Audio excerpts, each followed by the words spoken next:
अस्सलाम वालेकुम, बोल न्यूज़ में खुशामदीद। मैं हूँ महविश निसार और मैं हूँ आमना खटाना। हेडलाइंस आप जान चुके हैं। अहम खबर आपको दें, भारतीय सुप्रीम कोर्ट या मोदी कोर्ट। भारतीय सुप्रीम कोर्ट ने मकबूजा कश्मीर में आर्टिकल 370 के खात्मे और 5 अगस्त 2019 के स्याह इक़दाम को जायज़ और कानून के ऐन मुताबिक करार देते हुए इसे भारत का अटूट अंग करार दे दिया।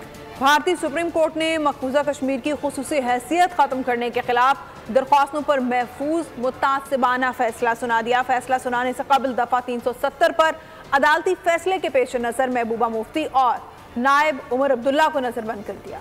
सुप्रीम कोर्ट या मोदी कोर्ट, भारतीय अदलिया भी मोदी अदालत बन गई। इंसाफ और कानून का कत्ल, जजिस की मोदी सरकार से वफादारी साबित, इंसानी हुकूक की धज्जियां बिखेर दी। भारतीय सुप्रीम कोर्ट ने सदर के आर्टिकल 370 के खात्मे को जायज करार दे दिया। भारतीय सुप्रीम कोर्ट ने महफूज फैसला सुनाते हुए कहा कि मरकज के हर इकदाम को चैलेंज नहीं किया जा सकता। हुकूमत के इकदाम की कानूनी हैसियत पर फैसला नहीं देंगे। जम्मू कश्मीर भारत में शामिल हुआ तो खुद मुख्तार नहीं था। हिंदुस्तान में शमूलियत के बाद अब जम्मू कश्मीर के पास खुद मुख्तारी बाकी नहीं रही। महाराजा कश्मीर के समझौते के बाद भारतीय आइन को हतमी हैसियत हासिल है। रियासत Jammu Kashmir union of India के मातहत है। आर्टिकल 370 आर्जी नौयत का था और वो हालत जंग के बाइस नाफिज करवाया गया था।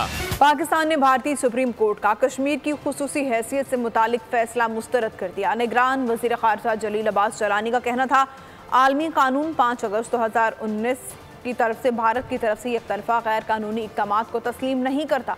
जम्मू कश्मीर बैनुल-अक़वामी तौर पर तस्लीम शुदा मुतनाज़ इलाका है। भारत ने बैनुल-अक़वामी जिम्मेदारियां पूरी नहीं की। उन्होंने कहा कि कश्मीरियों को सलामती कौंसिल की करारदाद के मुताबिक हक़ खुदरादियत का नाकाबिले तंसीख हक हासिल है। इंडियन सुप्रीम कोर्ट का एक फैसला है जिसके मुताबिक उन्होंने ये कहा है कि उनको जो पार्लियामेंट को कश्मीर से रिलेटेड वो जो उसके पार्लियामेंट को अख्तियार नहीं है कॉन्स्टिट्यूशन को वो उसको अमेंड करने का। 5 अगस्त 2019 के बाद भी इस किस्म की बात की गई। मकबूजा कश्मीर के अंदर कोई भी ना ही रूल ऑफ लॉ है, ना ही वहाँ पर शख्सी आज़ादी है, और वहाँ पर जिस किस्म की जो वायलेशंस ह्यूमन राइट्स की गई हैं उसको पूरी दुनिया ने एक्नॉलेज किया है। बदकिस्मती से वो जो ह्यूमन राइट्स कमिश्नर की वो जो रिपोर्ट है उसके ऊपर भी अमल दरामद नहीं हुआ, और तमाम कश्मीरियों के मुताबिक उन्होंने तो वो ना सिर्फ पिछले एक्शन को उन्होंने रिजेक्ट किया बल्कि उन्होंने जो डिसीजन है उसको भी उन्होंने अपना सारा यूनिवर्सली उन्होंने उसको भी रिजेक्ट किया। जब तक यूनाइटेड नेशन सिक्योरिटी काउंसिल की रेजोल्यूशंस को अमल दरामद नहीं हो सकता उस वक्त तक हम पाकिस्तान जो से है वो उनकी कश्मीरी अवाम की जो मॉरल डिप्लोमेटिक सपोर्ट है वो जारी रखेगा। भारतीय सुप्रीम कोर्ट के मुतासिबाना एक तरफा फैसले के खिलाफ पाकिस्तानी सियासत में शदीद बेचैनी। अहम सियासी शख्सियात की जानिब से फैसले की मजम्मत करते हुए तहरीक आज़ादी कश्मीर की हिमायत की गई। मकबूजा कश्मीर में गैर कानूनी, गैर इखलाकी और नाजायज भारतीय रियासत की सुप्रीम कोर्ट का मुतसिबाना एक तरफा फैसला पाकिस्तान में मुजम्मत। मिशाल मलिक ने कहा कि जंगल के कानून में कश्मीरियों को कभी इंसाफ नहीं मिल सकता। मोदी और नेतन्याहू में मुकाबला है कि कौन कितना ज्यादा कत्लेआम करेगा। RSS और भारतीय दहशतगर्द का दायरा पूरी दुनिया तक फैल चुका है। आज एक दफा फिर हिंदुस्तान ने अपनी नफरत कश्मीरी कौम के बारे में खुल के सामने एक्सपोज कर दी है। चाहे उनके प्राइम मिनिस्टर हों, चाहे उनकी दहशतगर्द आर्मी हो, चाहे उनकी एजेंसीज हों, चाहे उनके सुप्रीम कोर्ट के जजेस हों, आज तक किसी कश्मीरी को वहाँ पे इंसाफ नहीं मिला, बल्कि फांसी तले उनको लटकाया और लाशें तक नहीं मिली अपने प्यारों को। स्पीकर आज़ाद जम्मू कश्मीर असेंबली चौधरी लतीफ़ अकबर ने कहा कि भारतीय सुप्रीम कोर्ट ने मुतसिब मोदी हुकूमत के फैसले को बरकरार रखकर मुतसिब अदालत होने का सबूत दिया। एक मुतसिबाना फैसला था जिसको भारत की एक मुतसिब अदालत ने उसको एंडोर्स किया है। ये इस पर मुझे इंतहाई अफसोस किया और मुझे इसकी मजम्मत भी करता हूँ। अमीर जमात इस्लामी सिराजुल हक ने कहा कि इस्लामाबाद कमर कसकर कश्मीर का केस आलमी सतह पर लड़े। कश्मीर पर मुस्तकिल डिप्टी वजीर खारजा तैनात किया जाए। हमें अंदाजा था कि भारतीय सुप्रीम कोर्ट इंडियन गवर्नमेंट के दबाव में ऐसा ही फैसला देगी, लेकिन मकबूजा कश्मीर के अवाम भी, पाकिस्तान के अवाम और दुनिया भर के बाज़मीर अवाम इसको मुस्तरद करते हैं। मुस्लिम लीग नून के सदर शहबाज शरीफ ने एक्स पर लिखा कि भारतीय सुप्रीम कोर्ट का फैसला अक़वाम मुत्तहिदा की करारदादों के मुनाफी है, आलमी कवानीन की खिलाफ वर्जी भी है। कश्मीरी जद्दोजहद में कोई कमी नहीं आएगी। भारतीय मुतासिब सुप्रीम कोर्ट के फैसले के खिलाफ कश्मीरियों का एहतजाज शुरू हो गया। मुजफ्फराबाद में भारत और मोदी की अदालत के खिलाफ नारे लगाए गए। इस्लामाबाद में कुल जमाती कॉन्फ्रेंस ने भी एहतजाज किया। भारतीय सुप्रीम कोर्ट के फैसले के खिलाफ कश्मीरी सरापाए एहतजाज। मुजफ्फराबाद के आज़ादी चौक में कश्मीरियों ने मोदी अदालत के खिलाफ एहतजाज किया। मुजाहिरीन का कहना था कि न भारत न भारतीय अदालत, कश्मीर का फैसला कश्मीरी करेंगे। कुल जमाती कॉन्फ्रेंस के तहत इस्लामाबाद में एहतजाजी मुजाहरा हुआ। अक़वाम मुत्तहिदा को अपना रोल अदा करना चाहिए। भारत के इस एक तरफा इक़दाम से अक़वाम मुत्तहिदा की करारदादें जो है वो ख़त्म नहीं हो सकती है और अक़वाम मुत्तहिदा की आर्टिकल्स में ये खुद भी मौजूद है। मुजाहिरीन का कहना था कि सरहद पार समेत दुनिया भर में मुकीम कश्मीरियों को कश्मीरियों की मर्जी के बगैर कोई भी फैसला न कबूल था, न है और न होगा। भारतीय सुप्रीम कोर्ट ने मोदी हुकूमत के आईनी फ्रॉड की तौसीक कर दी। सीनियर कानूनदान हाफिज एहसान अहमद की बोल न्यूज़ से गुफ्तगू। कहा, भारतीय सुप्रीम कोर्ट का फैसला अपने आइन के खिलाफ और मुतासिबाना है। जो इंडियन सुप्रीम कोर्ट ने फैसला दिया है वो एक बहुत बड़ा जो कॉन्स्टिट्यूशनल फ्रॉड मोदी गवर्नमेंट ने किया था उसकी एक एंडोर्समेंट है।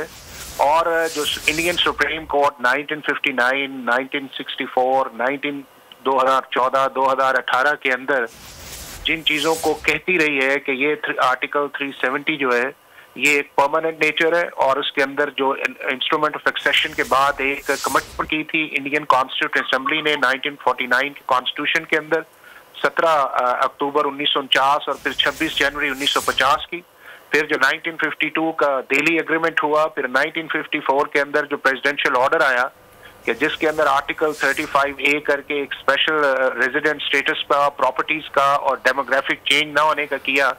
इंतखाबात से मुतालिक कोई गैर यकीनी सूरत हाल नहीं है। अगर कोई ऐसा करता है तो ये सुप्रीम कोर्ट की तौहीन होगी। अदालत उस्मा तमाम कयास आराइयों की नफ़ी करती है। बड़ी अदालत ने रिकॉर्ड दिए हैं कि ताहयात नाअहली केस में सुप्रीम कोर्ट ने अदालती फैसले और इलेक्शन एक्ट की तरमीम में तजाद का नोटिस ले लिया है। अटॉर्नी जनरल और तमाम सूबाई एडवोकेट जनरल्स को नोटिस जारी कर दिए गए हैं। ताहयात नाअहली केस में सुप्रीम कोर्ट की अहम रूलिंग। जस्टिस सत्तर मिनल्ला ने कहा कि इंतखाबात के हवाले से कोई गैर यकीनी सूरत हाल नहीं है, ताहम अगर किसी ने ऐसा कुछ किया तो ये सुप्रीम कोर्ट की तौहीन होगी। दौरान समाअत सुप्रीम कोर्ट ने कहा, केस को इंतखाबात में ताखीर के आला कार के तौर पर इस्तेमाल नहीं किया जाएगा। अदालती हुक्मनामे की नकल इलेक्शन कमीशन को भी अरसाल करने का हुक्म दिया है। सुप्रीम कोर्ट ने अदालती फैसले और इलेक्शन एक्ट की तरमीम में तजाद का नोटिस भी ले लिया। अदालत ने अटॉर्नी जनरल और तमाम सूबाई एडवोकेट जनरल्स को नोटिस जारी कर दिए हैं। सुप्रीम कोर्ट ने केस लार्जर बेंच के सामने मुकर्रर करने के लिए जजेस कमेटी को भी भिजवा दिया है। केस की मजीद समाअत जनवरी 2024 में होगी। 2018 के इलेक्शन में क्या हुआ था कौम को बताया जाए। नवाज शरीफ ने बड़ा मुतालबा कर दिया। कहा, सबने नून लीग के जीतने की पेशगोई की थी, नतीजा बरक्स आया। मेरे दौर में पाकिस्तान तरक्की कर रहा था, CPAC की रफ्तार तेज थी। आज कौम बहुत ज़्यादा परेशानी के आलम में है। अगर अजाला करना है तो हमें मिलकर काम करना होगा। अगर अल्लाह ताला हमें आइंदा हुकूमत देता है तो मुल्क और कौम के लिए काम करना होगा। जो मुखालिफिन थे वो हसद करते थे कि ये शायद अब फिर दोबारा आ रहे हैं, 2018 में इलेक्शन होगा तो मुस्लिम लीग स्वीप करेगी। वो सारा कुछ अपसाइड डाउन हो गया। 2017 में हमारी हुकूमत कितनी अच्छी चल रही थी, CPAC बड़ी तेज़ी के साथ चल रहा था और मुल्क में मोटरवेज बन रही थी और पाकिस्तान को एक दफ़ा फिर खुशहाली की डगर पे डाला। शायद उस ज्यादती के अजाले का वक्त अब आ रहा है, तो अगर आ रहा है तो फिर हमें उसका अजाला करना चाहिए और आइंदा अल्लाह ताला अगर हमें हुकूमत अता फरमाता है तो हमें मुल्क को बेहतर तौर पे चलाने की भी तौफीक अता फरमाए। नून लीग ने सिंध में सरगर्मियां तेज करने का फैसला कर लिया। कायद मुस्लिम लीग नून मियां नवाज शरीफ 18 दिसंबर को कराची जाएंगे। नून लीग ने सिंध भर में जलसों का ऐलान कर दिया है। मुस्लिम लीग नून सिंध में सरगर्म होने को तैयार। कायद नून लीग नवाज शरीफ 18 दिसंबर को कराची पहुंच रहे हैं। नवाज शरीफ के हमरा पार्टी सदर शहबाज शरीफ, मरियम नवाज और दीगर रहनुमा भी होंगे। नून लीग ने सिंध भर में वर्कर्स कन्वेंशन का ऐलान भी कर दिया। पहला वर्कर कन्वेंशन 15 दिसंबर को हैदराबाद में होगा। सक्खर, मीरपुर खास, नवाबशाह और सिंध के दीगर शहरों में भी कारकुनान के इज्तिमात मुनक्किद किए जाएंगे। 20 से 25 दिसंबर तक नून लीग के तहत सिंध भर में क्रिसमस और कायदे आजम और नवाज शरीफ की सालगिरह की तकरीबात होंगी। पीटीआई दौर में संगीन दहशतगर्दों को अफगानिस्तान से वापस बुलाया गया, जेलों से निकाला गया, पार्लियामान से पूछे बगैर फैसला किया गया। पीटीआई हुकूमत ने रातों रात यू टर्न लिया। बिलावल भुट्टो जरदारी के निगरान वजीर दाखिला सरफराज बुगटी के हमरा मीडिया से गुफ्तगू। दहशतगर्दी को मुल्क से ख़त्म कर दिया गया था।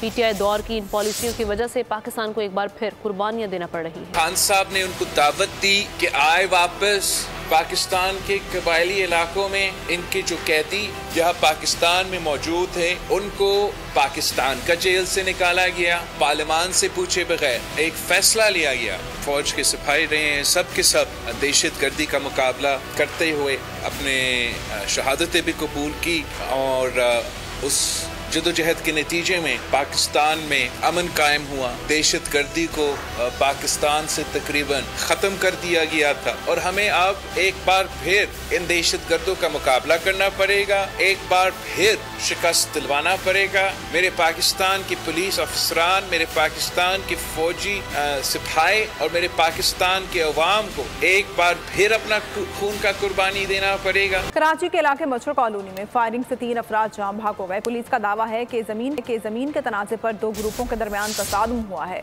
फायरिंग करने वाले 2 अफराद को गिरफ्तार कर लिया गया, जिनसे असलहा भी बरामद हुआ।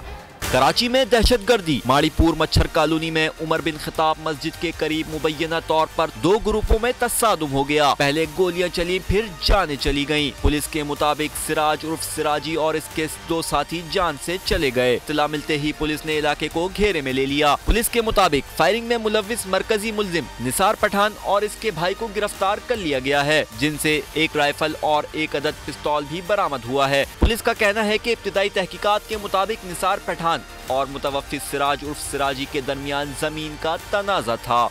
मच्छर कॉलोनी में फायरिंग एमकेएम के कारकुनों पर की गई। इंतखाबी मुहिम चलाने वाले कारकुनान को पीपल्स पार्टी के मुसल्लह जत्थे ने निशाना बनाया।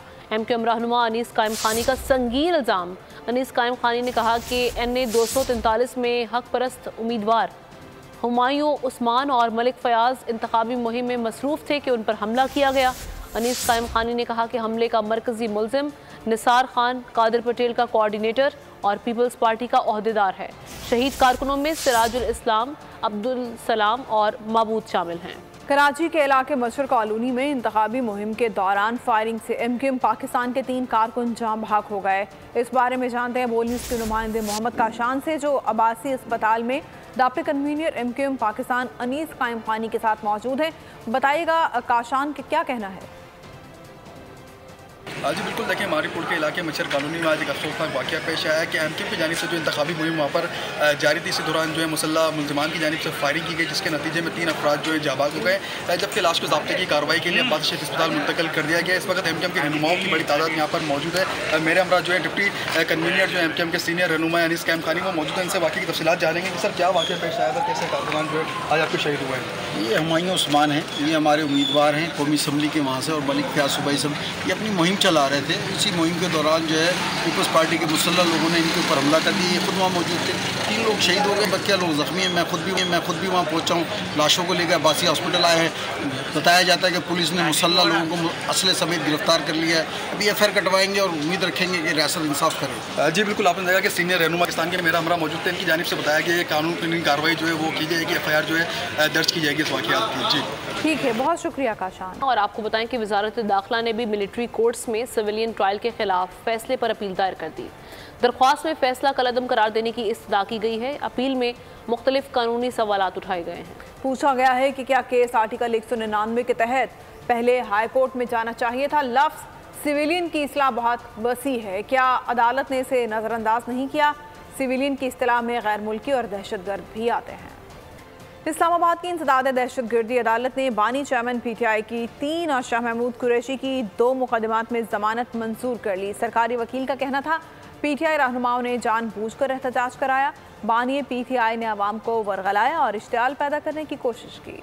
इस्लामाबाद की इंसदादे दहशतगर्दी अदालत का फैसला। बानी चेयरमैन पीटीआई की 3 और शाह महमूद कुरैशी की 2 मुकदमात में जमानत मंजूर। पीटीआई रहनुमाओं पर इल्जाम था कि उन्होंने जानबूझकर एहतजाज कराया, आवाम को उकसाकर इश्तियाल दिलाया। प्रोसिक्यूटर राजा नवीद और पीटीआई वकला सरदार मसरूफ और खालिद यूसुफ अदालत में पेश हुए। जज अबुल हसनात जुल्करनैन ने इस्तफसार किया कि क्या शाह महमूद कुरैशी और चेयरमैन पीटीआई मौके पर मौजूद थे, जिस पर प्रोसिक्यूटर ने कहा कि शाह महमूद कुरैशी और बानी पीटीआई मौके पर मौजूद नहीं थे। इंसदादे दहशतगर्दी अदालत के जज ने मुल्जिमान की जमानतें मंजूर कर ली। साबिक चेयरमैन पीटीआई और बुशरा बीबी के निकाह से मुतालिक केस काबिल समाअत करार दे दिया गया। महफूज फैसला सुनाते हुए अदालत ने दरख्वास्त काबिल समाअत करार दे दी। अदालत ने बुशरा बीबी को ज़ाती हैसियत में तलब कर लिया। अदालत ने साबिक चेयरमैन पीटीआई की अडयाला जेल में फैसले की तामील कराने का हुक्म दिया। खबर मोनिका के वकील ने केस काबिल समाअत होने पर दलाइल दिए। जज कुदरतुल्लाह ने कहा कि आप कानून को देख लें, कानून 496B इस हवाले से क्या कहता है। खबर मोनिका के बयान में कुछ भी नहीं है। वकील ने कहा कि खबर मोनिका को नौकर ने बताया कि उसने जना करते हुए देखा। केस की मजीद समाअत 14 दिसंबर को होगी।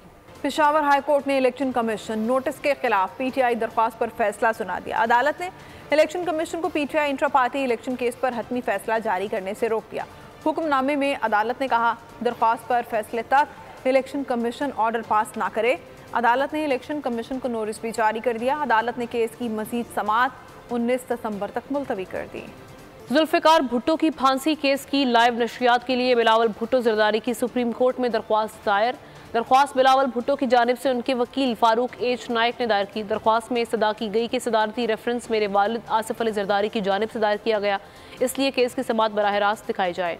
अदालती निज़ाम पर लगे इस धब्बे को ख़त्म करने के लिए ज़रूरी है कि रेफरेंस की कार्रवाई बराह रास्त दिखाई जाए। बिलावल भुट्टो की जानिब से मौक़िफ़ अपनाया गया कि जुल्फ़िकार भुट्टो को एक कत्ल की साजिश के इल्ज़ाम में सज़ाए मौत सुनाई गई। जुल्फ़िकार भुट्टो को फांसी दे दी गई, लेकिन उनका नज़रिया आज भी जिंदा है। भुट्टो का नज़रिया रोटी, कपड़ा और मकान था। बल्दिया उज़्मा कराची का तीसरा इजलास हंगामा आराई और शोर शराबे की नज़र हो गया। अपोजिशन के काजी सदरुद्दीन ने कहा कि मखसूस यूसीज को फंड से नवाजा जा रहा है। सैफुद्दीन एडवोकेट ने कहा कि राव अनवार ने सिंध में जारी सिस्टम की कलई खोली है। इस मौके पर हाफिज नईम ने कहा कि कराची सर्कुलर रेलवे और K4 मंसूबे को खुड्डे लाइन लगाया गया। पानी का मसला, सीवरेज का मसला, कचरे का मसला, जो बुनियादी बल्दियाती मसाइल है। K4 मंसूबा कहाँ पड़ा हुआ है? 18 साल हो गए, कहाँ पहुंचा हुआ है? S3 मंसूबा कहाँ पहुंचा हुआ है? KCR बनके नहीं दे रही है। और उस पूरे स्टाइल को देखते हैं जिसमें तमाम कराची के बल्दियाती महकमों को सूबाई हुकूमत ने एक तरह से हथिया लिया है, अपने कब्जे में कर लिया है। इस यूनिवर्सिटी के तहत अगर 4.5-5 अरब रुपए शहर के अंदर आएंगे, उसका फायदा इस शहर की आवाम को होगा। उसके अखराजात जो है ना इन यूनिवर्सिटी चेयरमैन के थ्रू खर्च किए जाएंगे। निगरान वज़ीर आज़म अनवारुल हक काकड़ की ज़ेर सदारत मुल्क में यूरिया खाद की तलबो रसद और कीमत पर हंगामी जायज़ा इजलास। किसानों को यूरिया खाद की हुकूमती रियायती नरखों पर बिलातातुल फराहमी यकीनी बनाने की हिदायत। 2,20,000 मैट्रिक टन यूरिया दरामद की जा रही है। पहली खेप अगले हफ्ते पहुँच जाएगी। मुल्क में यूरिया खाद के हुसूल में किसानों की परेशानी के हल के लिए वजीर आजम की जेर सदारत हंगामी जायजा इजलास में बताया गया कि 2,20,000 मैट्रिक टन यूरिया खाद बैरून मुल्क से इम्पोर्ट की जा रही है, जो अगले हफ्ते पाकिस्तान पहुंच जाएगी। वजीर आजम ने हिदायत की कि किसानों को यूरिया की हुकूमती रियायती नरखों पर बिला तातुल फरामी यकीनी बनाई जाए। खाद जखीरा करने वालों को माफ नहीं किया जाएगा। सूबाई सरहदों पर खाद की नकलो हमल की निगरानी करने की हिदायत। वजीर आजम ने कहा, यूरिया खाद पर सब्सिडी का बोझ तमाम सूबे अपनी अपनी खपत के तनासुब से उठाएं। पीपल्स पार्टी को तनहा करने की कोशिश की जा रही है। तमाम सियासी जमातें हमारे खिलाफ मुत्तहिद हो रही हैं। पीपल्स पार्टी के रहनुमा सुहेल मंसूर का प्रोग्राम तज्जिया में इज़हार ख्याल। काफिले की गुलालई बोली। इलेक्शन के माहौल में सियासी पार्टियां एक दूसरे से बातचीत करती हैं, इत्तेहाद तो बनेंगे। रफीक रजाना ने तख्ते पंजाब को सियासत का महवर करार दिया। दावा किया, कामयाब नून लीग ही होगी। पीपल्स पार्टी को तन्हा करने की कोशिश इसलिए की जा रही है कि पीपल्स पार्टी के सामने सारी पार्टियां वो एक इत्तेहाद बना के आना चाह रही हैं। और ये बात अल्हम्दुलिल्लाह साबित करता है कि देखें, पीपल्स पार्टी जो है और बिलावल भुट्टो साहब जो हैं, वो किसी भी अपने असूल और ज़ाब्ते पर सौदेबाजी नहीं करेंगे। पाकिस्तान में सियासी पार्टियां हैं तो एक दूसरे से बातचीत करेंगी। इलेक्शंस का माहौल होता है तो अलायंसेस भी बनेंगे। तो इंशाल्लाह उसी सूरत हाल में मुल्क के बेहतरीन मफाद में और आवाम की खिदमत करने के लिए हम कोई लड़ाई जो है वो किसी से नहीं लड़ना चाहते। हमारी प्रीवियस हिस्ट्री, पॉलिटिकल हिस्ट्री जो है हमारी जो सक्सेस है पंजाब की बताती है कि मोस्टली PMLN ने ही पंजाब में अक्सरियत हासिल की है। अगर आप किसी के साथ स्पीड एडजस्टमेंट कर सकते हैं जहाँ कोई कैंडिडेट कमजोर है या कोई इलेक्टेबल है और मिलके क्वेश्चन है मिलके चल सकते हैं, जितने इख्तिलाफात कम होंगे जितने मिलके चलेंगे बेहतर है। आयशा मंजिल अर्शी शॉपिंग मॉल के ज़रई के कारीगर की नमाज जनाजा अदा, मुतवफ़ी तारिक की नमाज जनाजा अर्शी शॉपिंग मॉल के बाहर अदा की गई। अर्शी मॉल वाक़ये में एक से एक दुख की दास्तान। कीमती जानों में जरी का कारीगर भी भड़कते शोलों की नजर हुआ। जरी का कारीगर तारिक दुकान ही में रिहाइश इख्तियार किए हुए था। तारिक की नमाज जनाजा अर्शी मॉल के सामने अदा की गई। इस वाक़ये पर MQM रहनुमा रऊफ सिद्दीकी ने कहा, सिविल डिफेंस और फायर ब्रिगेड नाकाम हुई है। बर वक्त फायर ब्रिगेड क्यों नहीं पहुँच पा रही है? सिफारिश पर भर्ती शुदा लोगों से काम लिया जा रहा है। दुकानदारों का मुआवजा जल्द दिया जाए। बर वक्त फायर ब्रिगेड क्यों नहीं पहुंच पा रही है? बर वक्त फायर ब्रिगेड के अंदर जो अपॉइंटमेंट है वो इतने सीनियर लोगों के ऊपर क्यों नहीं है? ये सब भर्ती के लोगों को भर के इनका मुआवजा जल्द अज जल्द मिलना चाहिए। अरशद वोरा ने कहा, मुआवजे में तेजी से काम होना चाहिए। गैस और बिजली बंद है जिसे जल्द बहाल होना चाहिए। नुकसान पहुंचने वाली दुकानों की लिस्टें तैयार हो रही हैं। जल्द नुकसान का अजाला करने के काम का आगाज होगा। कराची में आरजे शॉपिंग सेंटर खोलने की इजाज़त न देने के खिलाफ दुकानदारों का धरना। ताजरों ने एहतजाज करते हुए मेन राशिद मिन्हास रोड बंद कर दी। मुतालबा किया कि उनका पहले ही बहुत नुकसान हो चुका है, अब मॉल खोलने दिया जाए। आसमान से गिरा खजूर में अटका। आरजे मॉल में आग लगी, माल के मालकान और दुकानदारों का नुकसान हुआ। फायर ब्रिगेड हस्बे मामूल तावीलें पेश करती रही। मेयर कराची भी अपने महकमे का दिफा करते नजर आए, लेकिन नुकसान बढ़ता चला गया। एक तो आग ने नुकसान पहुंचाया, सितम बालाए सितम ये कि शहरी इंतजामिया ने आरजे शॉपिंग मॉल ही बंद करवा दिया। मॉल के दुकानदारों ने तंग आकर एहतजाजी धरना दे दिया। मॉल के सामने सड़क बंद करके नमाज अदा की। धरने से राशिद मिनास रोड, जौहर मोड़ और अतराफ की सड़कों पर ट्रैफिक मुअत्तल हो गई। ताजिरों का कहना था कि इन्हें दुकानें खोलने की इजाजत दी जाए। जबरी तौर पर दुकानें बंद कराकर दुकानदारों का मुआशी कत्लेआम किया जा रहा है। अगर मुतालबात तस्लीम न किए गए तो राशिद मिनास रोड बंद करके धरना देंगे। गजा में इजराइल हमास जंग, इजराइल की फलस्तीनियों के खिलाफ कार्रवाइयाँ जारी हैं, जबकि अक़वाम मुत्तहिदा की जनरल असम्बली ने गजा सूरत हाल पर मंगल को खुसूसी हंगामी इजलास तलब कर लिया। तफसीलात इस रिपोर्ट में देखिए। गजा में इसराइल हमास झड़पें, इसराइली बमबारी जारी। इसराइली फौज का अल खलील, बैतुल हवा और जिनीन में धावा। फलस्तीनी नौजवानों से तसादुम हुआ। इसराइल ने रमला में भी आम फलस्तीनियों के खिलाफ कार्रवाई की है। मगरिबी किनारे नाबलस में घरों पर फायरिंग से एक फलस्तीनी नौजवान जख्मी हुआ।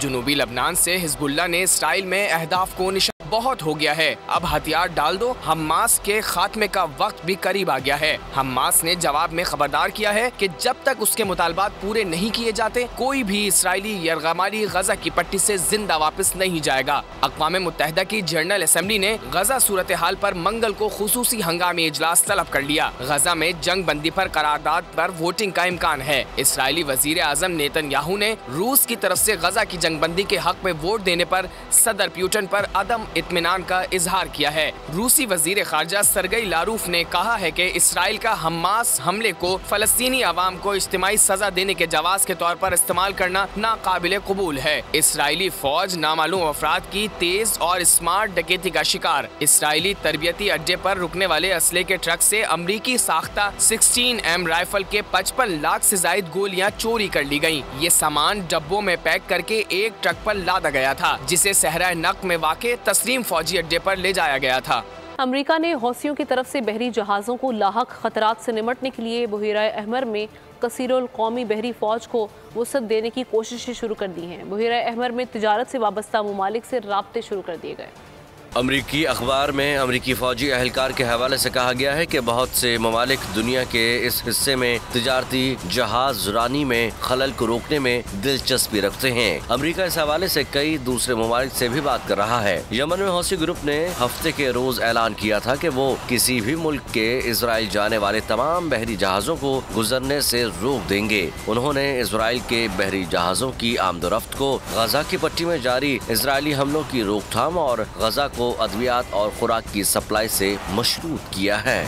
हमास ने इसराइली मईशत के गुब्बारे से हवा निकाल दी। 2 माह से जारी जंग में इसराइली तारीख का बदतरीन बजट खसारा बढ़कर $4.5 बिलियन हो गया। 2023 का खसारा मजमूई घरेलू पैदावार के तकरीबन 4% तक चले जाने की तवक्को है। गजा जंग नवंबर में इसराइल का बजट खसारा बढ़कर $5.4 बिलियन हो गया। इसराइली वजारत खजाना ने कहा कि इसराइल ने नवंबर में 6.16 बिलियन शेकल या तकरीबन $5.4 बिलियन का बजट खसारा रिकॉर्ड किया। अखराजात में इजाफा गजा में हमास के खिलाफ 2 माह से जारी जंग की माली आनत की वजह से हुआ। सेहूनी वजारत खजाना ने मजीद कहा कि GDP के फीसद के तौर पर खसारा पिछले 12 महीनों में बढ़कर नवंबर में 4.3% हो गया। ये खसारा अक्टूबर में 6.2% था। वजारत के एक जरिए ने बताया कि 2023 का खसारा मजमूई घरेलू पैदावार के तकरीबन 4% तक चले जाने की तवक्को है। वजारत ने कहा कि गुज़िश्ता माह महसूलात में 6.15% कमी वाक़ई हुई, जिसकी एक वजह 7 अक्टूबर को शुरू होने वाली जंग के नतीजे में टैक्स वसूली में इल्तिवा होना है। बाबर दोबारा कप्तान।